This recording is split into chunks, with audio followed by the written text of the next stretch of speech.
എന്നുള്ളത് സ്ഥാപന മേധാവിയും കൂടെ കടമയാണ്. അപ്പൊ അതുകൊണ്ട് തന്നെ നാളെ നിങ്ങൾ ഓഫീസിൽ പോയി നോക്കുമ്പോൾ ഈ പറഞ്ഞ 10-20 രജിസ്ട്രേഴ്സ് ഇവിടെ കാണിച്ചു, ഇത് പലതും അവിടെ ഇല്ല എന്ന് കാണുകയാണെങ്കിൽ നിങ്ങൾക്ക് ഒരു കത്ത് തയ്യാറാക്കിയിട്ട് നിങ്ങളുടെ ക്ലർക്കിന് കൊടുക്കാം. പലപ്പോഴും അതിന്റെ മെമ്മോ എന്നാണ് വിളിക്കുന്നതെങ്കിലും മെമ്മോ കൊടുത്തു കഴിഞ്ഞാൽ നമുക്കറിയാം ഒരു PFCയിൽ ഉണ്ടാകുന്ന കുറച്ച് സ്റ്റാഫിന്റെ ഇടയിൽ ഒരു മെമ്മോ കൊടുക്കുമ്പോൾ ചിലപ്പോൾ അവിടുത്തെ നോർമൽ ആയിട്ടുള്ള ബന്ധം താറുമാറാകാം. അപ്പൊ അതിനൊരു കത്ത് കൊടുക്കുക. ആ കത്ത് കൊടുത്തിട്ട് അവിടെ താഴെ അത് റിസീവ് ഇന്ന് രജിസ്ട്രേഷൻ ഇവിടെ കാണുന്നില്ല, അല്ലെങ്കിൽ അതിനകത്ത് കൃത്യമായിട്ട് പരിപാലിച്ചിട്ടില്ല എന്ന് കാണുകയാണെങ്കിൽ ഒരു കത്ത് ക്ലർക്കിന്റെ കയ്യിൽ കൊടുത്ത് അവിടെ റിസീവ്ഡ് എന്ന് പറഞ്ഞ് എഴുതി ഒപ്പിട്ട് വാങ്ങിക്കുക. പിന്നെയും അവരത് കുറച്ച് നാളൊക്കെ നോക്കി എന്നിട്ട് പാലിക്കുന്നില്ല എങ്കിൽ നിങ്ങളത് DM ലേക്ക് അയക്കുക. ഇത്രയും രജിസ്ട്രേഷൻ കൃത്യമായിട്ട് പാലിക്കുന്നില്ല, ബന്ധപ്പെട്ട സുപ്പീരിയർ സ്റ്റാഫ് ഒരു ഇൻസ്പെക്ഷൻ നടത്തണം. അപ്പൊ അങ്ങനെയാണെങ്കിൽ അവരവിടെ ഒരു ഓഡിറ്റ്, ചിലപ്പോൾ ഒരു ഓഡിറ്റ് ടീം തന്നെ വന്നിട്ട് ഓഡിറ്റ് ചെയ്യും. പക്ഷെ നിങ്ങളുടെ ഭാഗം സേഫ് ആണ്, കാരണം നിങ്ങൾ അത് നോക്കി നിങ്ങൾക്ക് അത് കാണുന്നില്ല എന്ന് മനസ്സിലായി നിങ്ങൾ ചെയ്യാൻ വേണ്ടി കൊടുത്തു, അതിനുശേഷം ചെയ്യുന്നില്ല എന്നുള്ളതാണെങ്കിലാണ് നിങ്ങൾ റിപ്പോർട്ട് ചെയ്തെന്നുള്ളത്. അപ്പൊ ഈ ഓഡിറ്റ് ടീം നേരത്തെ പറഞ്ഞു കുറച്ച് രജിസ്ട്രേഴ്സ് ഒക്കെ പരിശോധിക്കുന്നു പറഞ്ഞു. അപ്പോൾ ഈ രജിസ്ട്രേഴ്സ് പരിശോധിച്ച് കഴിഞ്ഞാലും അവരെന്തൊക്കെ അഭിപ്രായങ്ങൾ എഴുതി വെച്ചിട്ടുണ്ട് എന്ന് നമുക്ക് നോക്കിയാൽ തന്നെ ഈ ഒരു ഓഡിറ്റ് ഒബ്ജക്ഷൻസ് നമുക്ക് ഭാവിയിൽ ഒഴിവാക്കാൻ സാധിക്കും. അതിനകത്ത് ഒരു MOക്ക് കിട്ടിയ ഓഡിറ്റ് ഒബ്ജക്ഷൻ ആണ്, അതായത് stamp account register. Stamp account register എന്ന് വെച്ച് കഴിഞ്ഞാൽ നമുക്കറിയാം എല്ലാ സ്ഥാപനങ്ങളിലും പോസ്റ്റലായിട്ട് പല കാര്യങ്ങളും അയക്കുന്നുണ്ട്. അപ്പൊ അതിന് നമുക്ക് സ്റ്റാമ്പ്, നമ്മൾ കണ്ടിജൻസി ഫണ്ട് ഉപയോഗിച്ചിട്ട് സ്റ്റാമ്പ് വാങ്ങിക്കാൻ സാധിക്കും. ഈ സ്റ്റാമ്പ് എത്രയാണോ വാങ്ങിക്കുന്നത് അതിനൊരു സ്റ്റോക്ക് രജിസ്റ്റർ ഉണ്ടായിരിക്കണം. അപ്പൊ ആ സ്റ്റോക്ക് രജിസ്റ്ററിനകത്ത് ഓരോ തവണ ഒരു 10 രൂപയുടെയോ അല്ലെങ്കിൽ 20 രൂപയുടെ സ്റ്റാമ്പ് ഉപയോഗിക്കുമ്പോൾ അത് കുറവ് ചെയ്തിട്ട് നമ്മളെ ക്യാഷ് ബുക്ക് എഴുതുന്ന പോലെ തന്നെ അതിങ്ങനെ എഴുതി പോകണം ഓരോ തവണ ഉപയോഗിക്കുമ്പോഴും. അത് കൂടാതെ തന്നെ ആ ഓരോ തവണ ഉപയോഗിക്കുന്നതിന്റെ നേർക്ക് നമ്മൾ ക്യാഷ് ബുക്കിനകത്ത് ഒരു ചുരുക്കൊക്കെ വെക്കുന്ന പോലെ തന്നെ നമ്മളും അവിടെയും നമ്മുടെ സ്ഥാപന മേധാവി ഒപ്പിട്ടുണ്ടായിരിക്കണം. പിന്നെ എന്ന് മാത്രമല്ല എല്ലാ മാസവും ഇവിടെ പറഞ്ഞിട്ടുണ്ട് മാസാന്ത്യ ഭൗതിക പരിശോധന, ഫിസിക്കലി അതിനകത്ത് ഇപ്പം സ്റ്റോക്കിനകത്ത് അല്ലെങ്കിൽ ഈ സ്റ്റാമ്പ് അക്കൗണ്ട് രജിസ്റ്ററിനകത്ത് അവിടെ ഇനി 10 രൂപയുടെ അല്ലെങ്കിൽ 5 രൂപയുടെ 100 സ്റ്റാമ്പ് ബാക്കിയുണ്ട് എന്നാണെങ്കിൽ നമ്മളത് ഫിസിക്കലി നോക്കണം, എന്നിട്ട് അത് നമ്മൾ വെരിഫൈ ചെയ്യണം. അപ്പോൾ ഫിസിക്കലി വെരിഫൈ ചെയ്യുന്ന ഓരോ മാസവും അവസാന സ്ഥാപന മേധാവി എഴുതേണ്ടതാണ്. പിന്നെ വേറൊരു കാര്യം എന്ന് പറയുന്നത് ഈ കാണിച്ചതാണ്, അതായത് നമ്മൾ രജിസ്റ്റേർഡോ അല്ലെങ്കിൽ സ്പീഡ് പോസ്റ്റോ അയക്കുകയാണെങ്കിൽ നമുക്ക് നമ്മുടെ പോസ്റ്റ് ഓഫീസിൽ നിന്നും അതിന്റെ റെസീപ്റ്റ് കിട്ടും. ആ റെസീപ്റ്റും നമ്മൾ ഇതിനകത്ത് ഒട്ടിച്ചു വെക്കണം. അതായത് ഇതിനകത്തുനിന്ന് ഈ സ്റ്റാമ്പ് ഉപയോഗിച്ചിട്ടാണ് പിന്നെ നമ്മുടെ സ്പീഡ് പോസ്റ്റോ രജിസ്റ്റേർഡ് പോസ്റ്റോ അയക്കുന്നതെങ്കിൽ അങ്ങനെയല്ല, നമ്മളതിനകത്ത് ഇത് അയച്ചു കഴിഞ്ഞാൽ നമുക്കൊരു രജിസ്റ്റേർഡ് അയച്ചു കഴിഞ്ഞാൽ സ്പീഡ് പോസ്റ്റ് അയച്ചു കഴിഞ്ഞാൽ കിട്ടുന്ന ഒരു റെസീപ്റ്റ് ഉണ്ട്, ആ ഒരു ചെറിയൊരു സ്ലിപ്പ് ഉണ്ട്. ആ സ്ലിപ്പ് ഇവിടെ ഈ സ്റ്റാമ്പ് അക്കൗണ്ട് രജിസ്റ്ററിനകത്ത് അവിടെ തന്നെ ഒട്ടിച്ചു വെക്കണം. പിന്നെ രണ്ടാമത് സ്റ്റാമ്പ് അക്കൗണ്ട് രജിസ്റ്ററിനെ പറ്റിയാണ് ഇത് പറഞ്ഞത്. രണ്ടാമത്തേത് LPC, അതായത് ലാസ്റ്റ് പേ ചെക്ക് എന്നുള്ളതിന്റെ ഒരു രജിസ്റ്റർ അവിടെ ഉണ്ടായിരിക്കണം.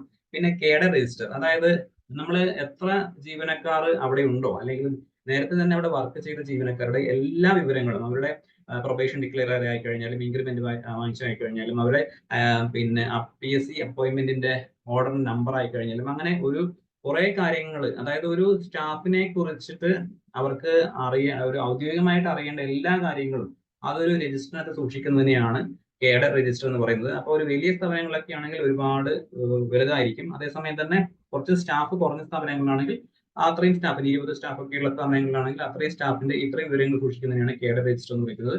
അത് അവിടെ കൃത്യമായിട്ട് സൂക്ഷിക്കണം.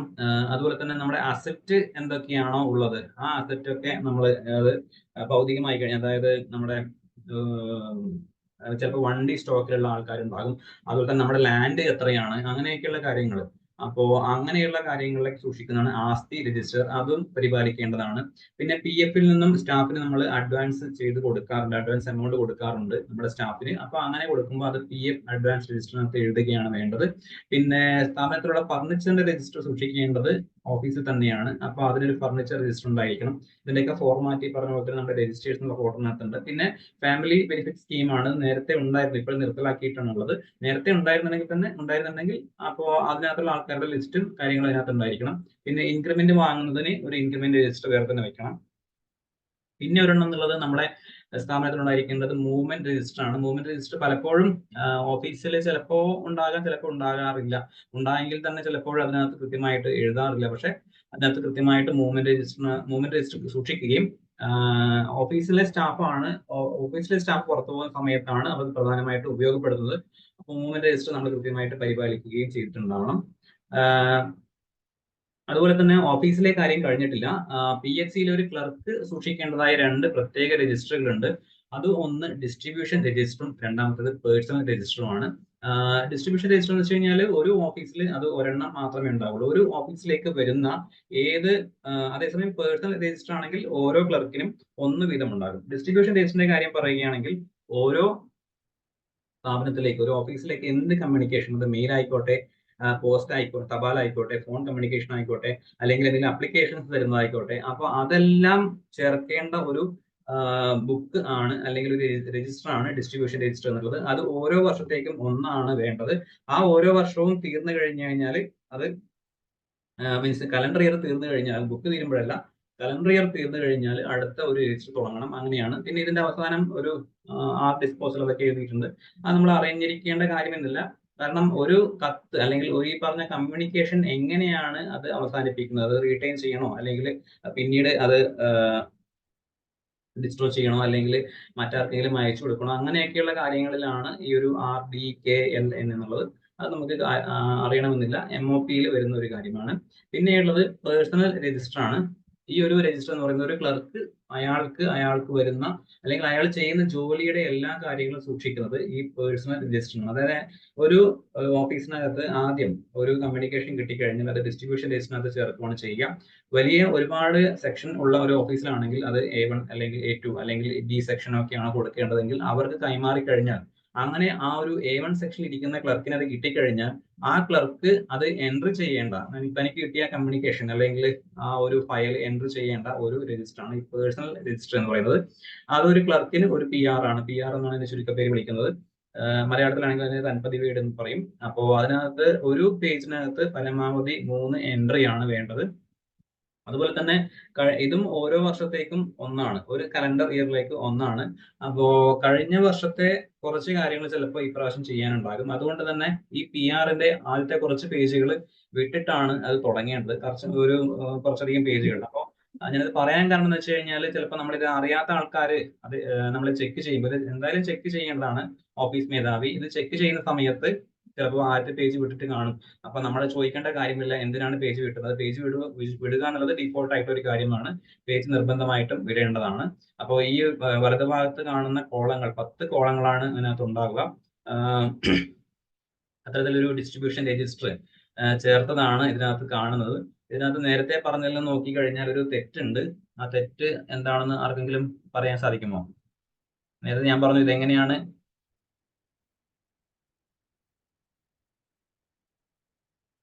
ഓക്കെ, ആരും പറയുന്നില്ല എങ്കിൽ ഞാൻ നേരത്തെ പറഞ്ഞു ഒരു പേജിൽ പരമാവധി 3 എൻട്രി ആണ് വേണ്ടതെന്ന്. അപ്പോ ഇതിനകത്ത് 4 എൻട്രി ഉണ്ട് എന്നുള്ള ഒരു അതായത് എന്റെ നിയമപ്രകാരമാണെങ്കിൽ അതൊരു തെറ്റാണ് എന്ന് പറയാം. ഓക്കെ, അപ്പോൾ ഡിസ്ട്രിബ്യൂഷൻ രജിസ്റ്ററും പേഴ്സണൽ രജിസ്റ്ററും നോക്കിക്കഴിഞ്ഞു കഴിഞ്ഞാൽ ചില ഓഡിറ്റ് ഒബ്ജക്ഷൻസ് വരാറുണ്ട്. ഒന്ന്, ഓഫീസിൽ ലഭിക്കുന്ന തപാലുകളെല്ലാം തന്നെ കൃത്യമായിട്ട് അത് ഡിസ്ട്രിബ്യൂഷൻ രജിസ്റ്ററിനകത്ത് ചേർത്തിട്ട് നമ്പർ രേഖപ്പെടുത്തേണ്ടതാണ്. അപ്പൊ അല്ലാതെ ഒരു തപാലും സ്വീകരിക്കുക. തപാൽ എന്ന് പറയുന്നത് പോസ്റ്റൽ തപാൽ മാത്രമല്ല, ഒരു ഓഫീസിലേക്ക് സ്വീകരിക്കുന്ന എല്ലാ കമ്മ്യൂണിക്കേഷനെയും ഒരു തപാൽ എന്നുള്ള രീതിയിലാണ് നമ്മൾ വിളിക്കുക. അത് പോസ്റ്റ് ഓഫീസ് വഴി വരുന്നത് മാത്രമല്ല. ഓക്കെ, അപ്പോൾ അങ്ങനെയുള്ള എല്ലാം തന്നെ നമ്പർ രേഖപ്പെടുത്താനായിട്ട് നമ്മൾ ഡിസ്ട്രിബ്യൂഷൻ രജിസ്റ്റർ ഉപയോഗിക്കണം എന്നാണ് പറയുന്നത്. പിന്നെ പേഴ്സണൽ രജിസ്റ്റർ കൃത്യമായിട്ട് പരിപാലിക്കുന്നുണ്ടോ എന്നുള്ള ചോദ്യം ഇതിനകത്ത് വരും. അപ്പോ ആ ഒരു കാര്യം കൂടി ഇതിനകത്ത് നമ്മൾ നോക്കേണ്ടതാണ്. പിന്നെ മിക്ക ക്ലർക്കുമാരും ഇതൊരു വലിയൊരു ഓഫീസിൽ പോയ ഓഡിറ്റ് ഒബ്ജക്ഷൻ ആണ്. അപ്പോൾ ക്ലർക്കുമാർ അവിടെ ഈ പേഴ്സണൽ രജിസ്റ്റർ കൃത്യമായിട്ട് സൂക്ഷിക്കുന്നുണ്ടോ എന്നുള്ള ഒരു ചോദ്യമായിരുന്നു അവിടെ ഉണ്ടായത്. അപ്പൊ അത് കൃത്യമായിട്ട് സൂക്ഷിക്കുന്നില്ല എന്നുള്ള ഒരു ഇതാണ് പറഞ്ഞത്. അപ്പൊ ഇങ്ങനെയൊക്കെ കണ്ടു കഴിഞ്ഞാൽ ഇതിന് MO എന്താണ് ചെയ്യാൻ പറ്റുക? അതായത് ഒരു കാര്യം ഞാൻ പറയാനുള്ളതെന്ന് വെച്ച് കഴിഞ്ഞാൽ ഈ ഡിസ്ട്രിബ്യൂഷൻ രജിസ്റ്ററും അതുപോലെ തന്നെ പേഴ്സണൽ രജിസ്റ്ററും ഇത് കൃത്യമായിട്ട് നമ്മൾ ഒരു മാസത്തിൽ ഒരു തവണയെങ്കിലും നമ്മളത് നോക്കണം. അത് കൃത്യമായിട്ട് അവർ എഴുതുന്നുണ്ടോ എന്ന് നോക്കണം. കാരണം അത് നമ്മളെ ഒരു സ്ഥാപന മേധാവി അല്ലെങ്കിൽ ഒരു സൂപ്പർവൈസിങ് ഓഫീസർ എന്നുള്ള രീതിയിൽ നമ്മുടെ ഉത്തരവാദിത്തമാണ്. അപ്പോ ചില മാസങ്ങൾ അല്ലെങ്കിൽ ഒരു മാസം നമ്മളിപ്പോ നാളെയോ മറ്റന്നാളോ പോയിട്ട് നോക്കുകയാണെങ്കിൽ അപ്പൊ അവർ ചിലപ്പോൾ അവരുടെ ജോലി തിരക്ക് കൊണ്ട് ചിലപ്പോൾ എഴുതാതെ വിട്ടിട്ടുണ്ടാകും. പക്ഷെ ഒരിക്കലും അത് അനുവദനീയമല്ല എന്നുള്ളതാണ് പറയാനുള്ളത്. ഒരിക്കലും അങ്ങനെ അതിനകത്ത് എഴുതാതെ അവർക്ക് ജോലി ചെയ്യാൻ പാടുള്ളതല്ല. പക്ഷെ നമ്മൾ അവരോടുള്ള ഒരു ലീനിയൻസ് കൊണ്ട് നമുക്ക് കുറച്ച് ദിവസം കൊടുക്കാം നിങ്ങൾ അത് എഴുതാൻ വേണ്ടിയിട്ട്. എന്നിട്ടും ഒരു തുടർച്ചയായിട്ട് അത് എഴുതാത്തതാണെങ്കിൽ നിങ്ങൾ ചെയ്യേണ്ടത്, നിങ്ങൾ എന്നാണോ നോക്കുന്നത് അവിടെ അത് രജിസ്റ്റർ പരിശോധിച്ചു അപൂർണമാണ്, പൂർത്തിയാക്കുക എന്നുള്ളത് എഴുതി നിങ്ങളുടെ സൈനും ഡേറ്റും അവിടെ ഇടണം. കാരണം എന്ന് വെച്ച് കഴിഞ്ഞാൽ ചിലപ്പോഴെങ്കിലും എന്തെങ്കിലും കാര്യത്തിന്റെ ഭാഗമായിട്ട് ഒരു എൻക്വയറിക്ക് വരാറുണ്ട്. അപ്പൊ എൻക്വയറി വന്നു കഴിഞ്ഞാൽ നേരത്തെ പറഞ്ഞ പോലെ തന്നെ ഈ ക്ലർക്കിന്റെ ജോലി ഭാരം അല്ലെങ്കിൽ അവർ കൃത്യമായി ജോലി ചെയ്യുന്നുണ്ടോ എന്നൊക്കെ നോക്കുന്നത് പേഴ്സണൽ രജിസ്റ്റർ വെച്ചിട്ടാണ്. അപ്പൊ ഈ പേഴ്സണൽ രജിസ്റ്റർ അവർ കൃത്യമായിട്ട് ചെയ്യുന്നില്ല എങ്കിൽ അത് അവർ കുറ്റക്കാരാണ്. അത് നോക്കാത്തതിന് നമ്മളും കുറ്റക്കാരാണ്. അപ്പൊ നമ്മള് കുറ്റക്കാരാകാതിരിക്കാനാണ് നമ്മൾ ഇടയ്ക്ക് നോക്കുകയും ഈ രീതിയിൽ അവിടെ ഒരു ഇനീഷ്യൽ ചെയ്യുകയും അല്ലെങ്കിൽ നമ്മുടെ റിമാർക്സ് എഴുതുകയും ചെയ്യണം എന്ന് പറയുന്നത്. അപ്പൊ അതാണ് പേഴ്സണൽ രജിസ്റ്ററുമായിട്ട് ബന്ധപ്പെട്ട് പറയാനുള്ളത്. പിന്നെ അതുപോലെ തന്നെ ഓഫീസിൽ ഒരുപാട് രജിസ്ട്രേഷൻ ഉണ്ട് എന്ന് പറഞ്ഞു. അപ്പൊ മറ്റ് ചില രജിസ്റ്ററിലേക്ക് നമ്മൾ കടക്കുകയാണെങ്കിൽ അവിടെ സാധാരണഗതിയിൽ എന്തൊക്കെ ഓഡിറ്റ് ഒബ്ജക്ഷൻസ് വരാൻ സാധ്യതയുണ്ട് എന്നുള്ളതും അപ്പൊ അതൊക്കെ എങ്ങനെ നീക്കാം എന്നുള്ളത് നമുക്ക് നോക്കാം. ഒരു പ്രധാനപ്പെട്ട ഒന്നാണ് ക്യാഷ് ബുക്ക് എന്നുള്ളത്. ക്യാഷ് ബുക്ക് എന്ന് വെച്ച് കഴിഞ്ഞാൽ നമ്മളെ HMCയുടെ ക്യാഷ് ബുക്ക് ഉണ്ട്, മെയിൻ ക്യാഷ് ബുക്ക് ഉണ്ട്, അപ്പോ അല്ലാതെ NHMന്റെ ഉണ്ടാകും, LHD ഉണ്ടാകും. അപ്പോ ഓരോ ശരിക്കും പറഞ്ഞു കഴിഞ്ഞാൽ നമ്മൾക്ക് ഏതൊക്കെ അക്കൗണ്ട്സ് ആണ് ഉള്ളത്, അതായത് ഏതൊക്കെ ബാങ്ക് അക്കൗണ്ട്സ് ആണ് ഉള്ളത് അതിനനുസരിച്ചിട്ട് നമുക്കൊരു ക്യാഷ് ബുക്ക് ഉണ്ടായിരിക്കണം. അതുപോലെ തന്നെ ഇതെല്ലാം കൂടി വരുന്ന ഒരു മെയിൻ ക്യാഷ് ബുക്ക് വേറെയും ഉണ്ടായിരിക്കണം. അപ്പോ ഈ ക്യാഷ് ബുക്കിനകത്ത് നമ്മൾ ഒരു ഇടതുഭാഗവും വലതുഭാഗവും നമ്മൾ ഉപയോഗിക്കും. അപ്പൊ അതിനകത്ത് റെസിപ്റ്റും ഒരു സെക്ഷനകത്ത് ഉണ്ടാകും, പേയ്മെന്റും ഒരു സെക്ഷനകത്ത് ഉണ്ടാകും. ഈ ക്യാഷ് ബുക്ക് എങ്ങനെയാണ് എഴുതേണ്ടത് എന്നുള്ളത് നമ്മൾ KGMI സൈറ്റിലുണ്ട്. അപ്പൊ അതിന്റെ കാര്യത്തിലേക്ക് കൂടുതൽ പോകുന്നില്ല. ക്യാഷ് ബുക്ക് അവർ കൃത്യമായിട്ട് എഴുതിക്കൊള്ളും. അപ്പൊ എഴുതി കഴിഞ്ഞാൽ ഒരു മെഡിക്കൽ ഓഫീസർ എന്താ ചെയ്യേണ്ടതെന്ന് വെച്ച് കഴിഞ്ഞാൽ ഓരോ ചേർക്കലുകളും നമ്മൾ ഇനീഷ്യൽ ചെയ്യണം. അതായത് ഓരോ ദിവസത്തെയും, ഒരു ദിവസത്തെ മാത്രമല്ല ഓരോ ദിവസവും അതിനകത്ത് കൂടുതൽ ഓരോ ട്രാൻസാക്ഷനും നമ്മൾ ഇനീഷ്യൽ ചെയ്തിട്ട് അത് സാക്ഷ്യപ്പെടുത്തണം, മീൻസ് അംഗീകരിക്കണം. അതുപോലെ തന്നെ ഓരോ മാസം അവസാനവും നമ്മളത് ഒരു അന്നത്തെ ക്യാഷ് എത്രയാണ്, അതായത് അവിടെ നമ്മുടെ സ്ഥാപനത്തിൽ എത്രയാണ് ക്യാഷ് എന്നുള്ളത് നോക്കണം. ഒപ്പം തന്നെ അക്കൗണ്ടിലെ ബാലൻസ് എത്രയാണോ എന്ന് നോക്കി അത് തന്നെയാണോ നമ്മുടെ ക്യാഷ് ബുക്കിനകത്ത് കാണിച്ചിരിക്കുന്ന ആ ബാലൻസ് എന്ന് നോക്കിയിട്ട് ഒരു സാക്ഷ്യപ്പെടുത്തൽ ഓരോ മാസം അവസാനവും നമ്മൾ ചെയ്യണം. അതുപോലെ തന്നെ നമ്മുടെ സ്റ്റേറ്റ്മെന്റ് പരിശോധിച്ചിട്ട് നമ്മുടെ ബാങ്ക് സ്റ്റേറ്റ്മെന്റിനകത്തുള്ള അതേ തുക മാത്രമേ, അല്ലെങ്കിൽ എത്രയാണോ തുക പിൻവലിക്കുന്നത് അത് മാത്രമേ നമ്മുടെ ക്യാഷ് ബുക്കിനകത്തും എഴുതാൻ പാടുള്ളൂ. ഇപ്പം 247 രൂപ ട്രഷറിയിൽ നിന്ന് മാറി, പക്ഷേ അത് ക്ലർക്ക് എഴുതിയിട്ട് 347 തെറ്റിച്ചു. അപ്പൊ അത് ക്ലർക്കിന് വരുന്ന ഒരു മിസ്റ്റേക്ക് ആണ്. അതിന്റെ എന്തെങ്കിലും ലൈബിലിറ്റി ഉണ്ടെങ്കിൽ അവർക്ക് തന്നെ കൊടുക്കാം. പക്ഷെ അതിനകത്ത് നമ്മൾ നോക്കി എഴുതി ഒപ്പിട്ടു എന്നുള്ളത് കൊണ്ട് ഒരു 50% ചിലപ്പോൾ നമുക്ക് വരാനായിട്ട് സാധ്യതയുണ്ട്. നമുക്ക് അതിനകത്ത് മാറി നിൽക്കാനായിട്ട് സാധിക്കില്ല. കാരണം അതുകൊണ്ടാണ് നമ്മൾ ഓരോ തവണയും അതിനകത്ത് എല്ലാ സമയത്തും ഇതുപോലെ നോക്കാൻ പറ്റില്ല. പക്ഷെ ഇത് എപ്പോ പിടിക്കാമായിരുന്നു, നമ്മൾ മാസം അവസാനം നമ്മുടെ അക്കൗണ്ടിനകത്തുള്ള തുക, അതുപോലെ തന്നെ നമ്മുടെ ക്യാഷ് ബുക്കിനകത്ത് അക്കൗണ്ട്സിന്റെ കോളം, ബാങ്ക് ബാലൻസ് എന്നുള്ള കോളത്തിനകത്തുള്ള തുകയും നമ്മൾ റീകൺസിലേഷൻ ചെയ്യുക. അതായത് അതിനെയാണ് റീകൺസിലേഷൻ എന്ന് പറയുന്നത്. ആ തുകയും ഈ തുകയും ഒന്നാണോ എന്ന് നമ്മൾ നോക്കിയിരുന്നെങ്കിൽ ഈ 100 രൂപയുടെ വ്യത്യാസം നമുക്ക് അവിടെ വെച്ചിട്ട് കണ്ടുപിടിക്കാൻ പറ്റുമായിരുന്നു. അപ്പൊ അതൊക്കെ ചെയ്യേണ്ടതിന്റെ പ്രാധാന്യമാണ് ഈ ഒരു പറഞ്ഞു വരുന്നത്. പിന്നെ മറ്റൊരു MOയ്ക്ക് വന്ന ഓഡിറ്റ് ഒബ്ജക്ഷൻ ആണ്, അതായത് ഇത് നേരത്തെ പറഞ്ഞ പോലെ തന്നെയാണ് കണക്ക് പുസ്തകത്തിലെ, അതായത് ക്യാഷ് ബുക്കിലെ ഓരോ ചേർക്കലുകളും മെഡിക്കൽ ഓഫീസർ ചുരുക്കൊപ്പ് ചാർത്തി അംഗീകരിക്കേണ്ടതാണ്. അത് ജനറൽ ക്യാഷ് ബുക്കിന്റെ വോളിയം 10-നകത്ത് ചില പേജുകളിൽ അതിനകത്ത് ചെയ്തിട്ടില്ല.